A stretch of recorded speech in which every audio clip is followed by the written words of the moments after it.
ਹਾਂ ਸਾਡਾ ਸਾਬਕ ਨਹੀਂ ਸਾਬਕ ਨਹੀਂ ਹਾਂ ਇਹਦਾ ਜਿਹੜਾ ਮੁੰਡਾ ਹਾਂ ਉਹਦੇ ਕੋਲ ਕੁਕੜੀ ਕਿਹਦੀ ਇਹਦੇ ਨਾਲ ਸਾਡੇ ਕੁਕੜੀ ਪਈ ਸੀ ਪਾੜਿਆ ਦੇ ਇਹ ਨਾਲ ਬੱਚੇ ਨੂੰ ਚੁੱਕ ਕੇ ਲੈ ਗਿਆ ਕੌਣ? ਸਾਬਕ ਨਹੀਂ ਦਾ ਜਿਹੜਾ ਮੁੰਡਾ ਅੱਛਾ ਅੱਛਾ ਅੱਛਾ ਫੇਰ ਹੁਣ ਕੀ ਆਣਾ ਕੀ ਕਰੀਏ ਇਹਦਾ? ਰਾਜ ਤੂੰ ਹੀ ਤੇ ਨਾ ਫੜਦੇ ਨਹੀਂ ਤੇ ਤੂੰ ਨਾ ਦਰਖਾਸਤ ਦੇ ਨਾ ਸਾਨੂੰ ਇੱਕ ਪਰਚਾ ਕਰਾ ਨਾ ਉੱਤੇ। ਪਰਚੇ ਦਾ ਫਿਰ ਪੈਸਾ ਕਿੰਨੇ ਪੈਸੇ ਨਹੀਂ ਨਾ ਲੈਂਦੇ ਹੂੰ ਉਂਝ ਹੀ ਪਰਚਾ ਹੋ ਜਾਂਦਾ ਹੁੰਦਾ। ਯਾਦ ਆ ਇਹ ਵਾਰ ਇੱਥੇ ਜਿਹੜਾ ਇੱਥੇ ਆ ਚੌਂਕੀ ਜਿਹੜਾ ਵੱਡਾ ਅਫਸਰ ਹੈ ਆਹੋ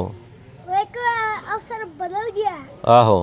ਉਹ ਤਾਂ ਮੇਰਾ ਯਾਰ ਸੀ ਅੱਛਾ ਅੱਛਾ ਅੱਛਾ ਅੱਛਾ ਯਾਰ ਸੀ ਨਾ ਹਾਂ ਉਹ ਫੜਨ ਆਇਆ ਨਹੀਂ ਸ਼ਾਨ ਅੱਛਾ ਹਾਂ ਮੈਂ ਆਪ ਸ਼ਾਨ ਨੂੰ ਤੋਂ ਪੜਾਇਆ ਸ਼ਾਹ ਕਿਹੜਾ? ਆ ਜਿਹੜਾ ਨਹੀਂ ਆ ਜਿਹੜੀ ਸ਼ਾਨੀ ਹੈ ਆਹੋ ਉਹ ਮੁੰਡੇ ਨੇ ਕਿਉਂ ਉਹਨੇ ਕੀ ਕੀਤਾ ਸੀ? ਉਹ ਜਿਹੜਾ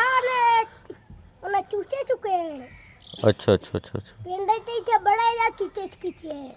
ਸਹੀ ਹੋ ਗਿਆ ਨਹੀਂ ਤੇ ਕਿਤੇ ਉਧਰ ਪਾਣੀ ਭਰਨ ਆਏ ਨੂੰ ਤੁਸੀਂ ਹਾਂ ਹਾਂ ਤੇ ਉਦੋਂ ਤੁਹਾਨੂੰ ਮੈਂ ਦੱਸ ਦੇਣਾ ਸਹੀ ਹੋ ਗਿਆ ਚਲੋ ਠੀਕ ਹੈ ਤੂੰ ਅੱਜ ਆ ਨਾ ਚੌਰੀ ਉੱਥੇ ਫਿਰ ਦਰਖਾਸਤ ਦੇ ਦੇ ਨਾ ਇੱਕ ਤੇ ਅਸੀਂ ਕਰ ਲੈਂਦੇ ਆ ਫਿਰ ਇਹਦਾ ਹਾਂ, ਠੀਕ ਹੋ ਗਿਆ ਆ ਤਾਂ ਜੱਗੀ ਹੈ ਨਾ ਆਹੋ ਤੇ ਠੀਕ ਹੈ ਤੂੰ ਆ ਜਾ ਇਹ ਪਰਚਾ ਕੱਟ ਦਿੰਨੇ ਹੁਣੀ ਠੀਕ